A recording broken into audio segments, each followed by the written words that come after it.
3 cities, over 87,000 dwelling approvals between them in a single financial year.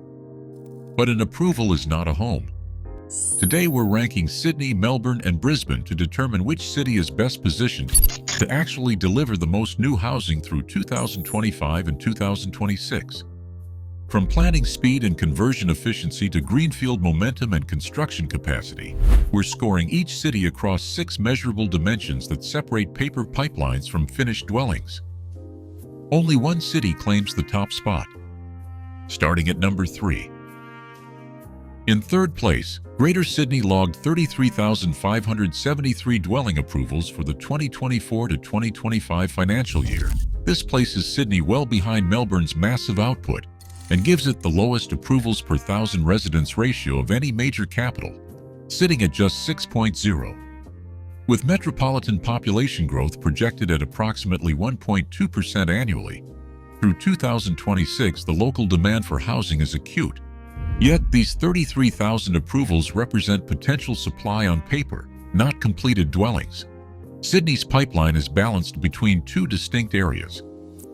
About 45% of approvals are suburban greenfield lots, while 55% are multi-unit apartments and infill projects. To address the shortfall, the New South Wales government has set a target of up to 30,000 homes in prime locations, including 700 affordable and social housing units. However, this policy goal must be kept separate from official building approvals, as turning policy into physical structures is a long, friction-filled process. Historically, moving a project from a planning approval to an active construction site is where Sydney struggles. Applying the national conversion benchmark, only about 18,500 of these approved dwellings actually broke ground. Unlike high-velocity markets, Sydney lacks a fast, streamlined conversion timeline, leaving actual delivery rates as mere forward-looking estimates. Multiple real-world obstacles stall projects before they start. On the city's fringe, major infrastructure delays block progress. In Penrith West, a 400-lot subdivision was held up for 12 months, while the local council awaited water network extensions from Sydney Water. Even in inner areas, where projects like the Green Square Precinct received fast-track state approvals, developers face severe financing pressures. Rising borrowing costs and construction cost inflation, especially for structural steel, have squeezed profit margins, forcing developers to hold off until they hit higher presale thresholds. This creates a high risk of project delays or outright withdrawals. To make matters worse, Sydney faces the sharpest construction labor shortage among the major capitals. Master Builders Association data points to a 35% vacancy rate in skilled trades like carpentry and electrical.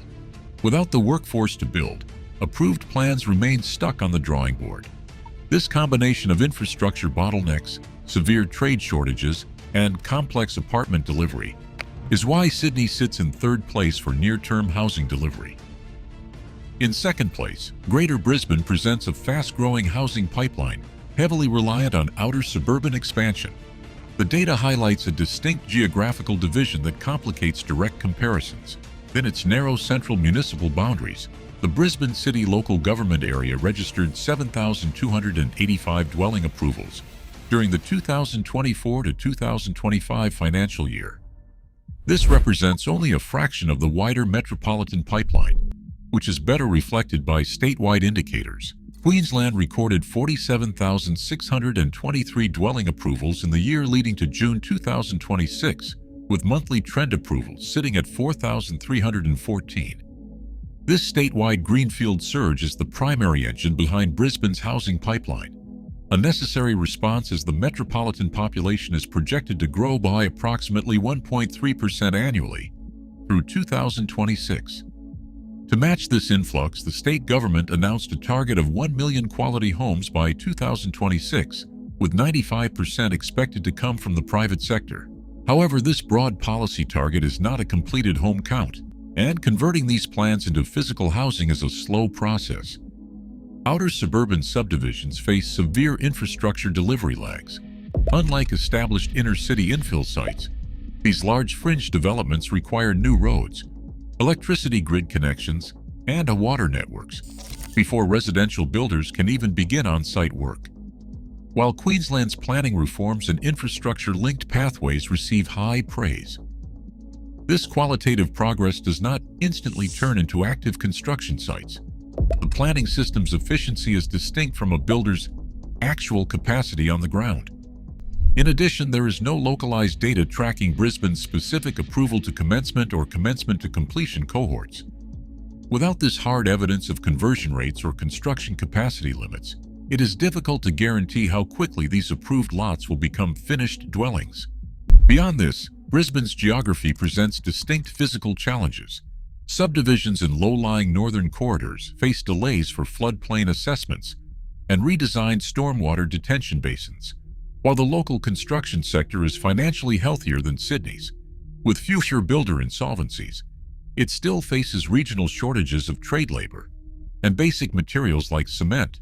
Because of this mix of strong outer suburban momentum, robust policy targets, and real-world infrastructure bottlenecks, Brisbane sits in second place, poised for high growth, but restrained by the physical limits of land activation. And finally, in first place, Greater Melbourne leads the country with a massive 46,530 dwelling approvals registered in the 2024 to 2025 financial year. This pipeline is 38.6% larger than Sydney's, cementing Melbourne's position as Australia's volume leader for 8 consecutive years.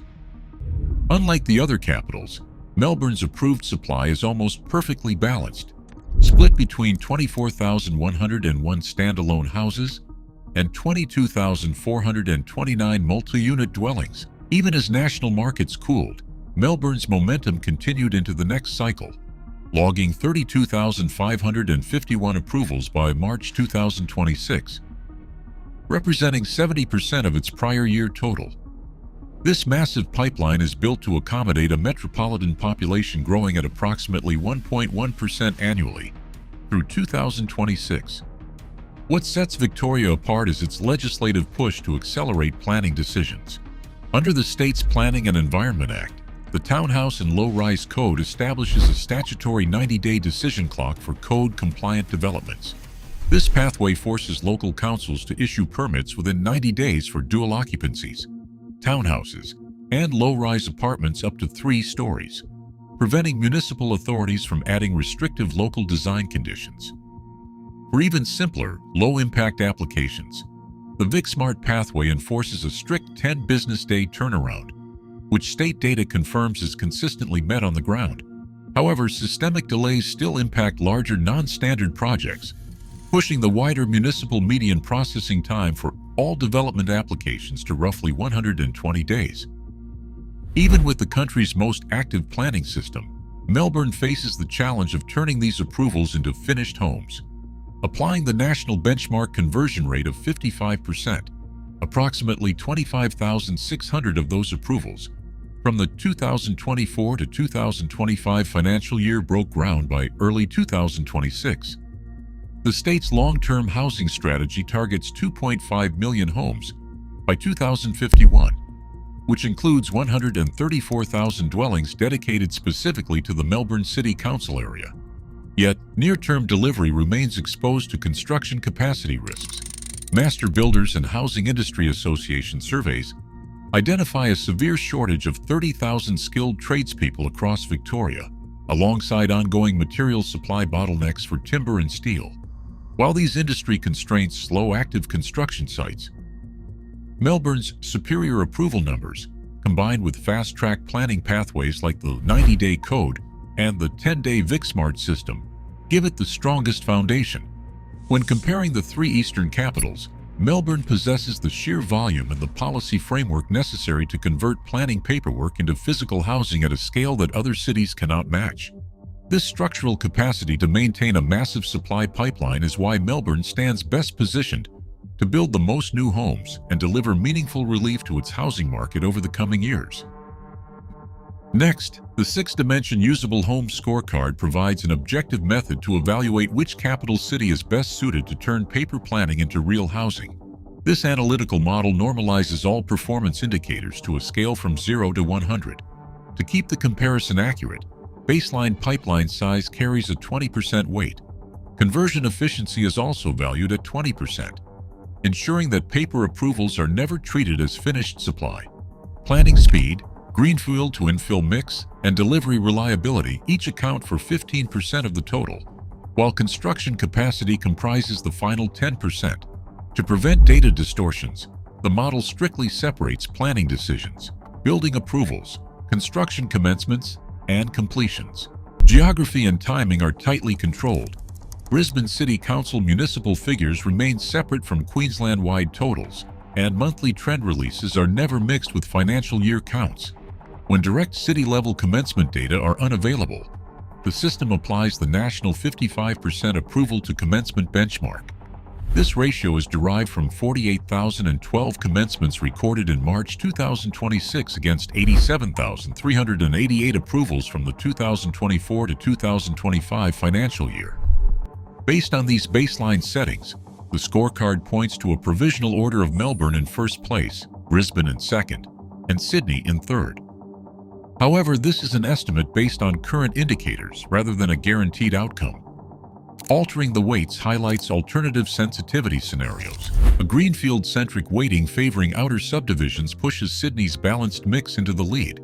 Meanwhile, adjusting the scorecard to focus heavily on construction capacity and lower builder insolvency rates lifts Brisbane's strong local workforce.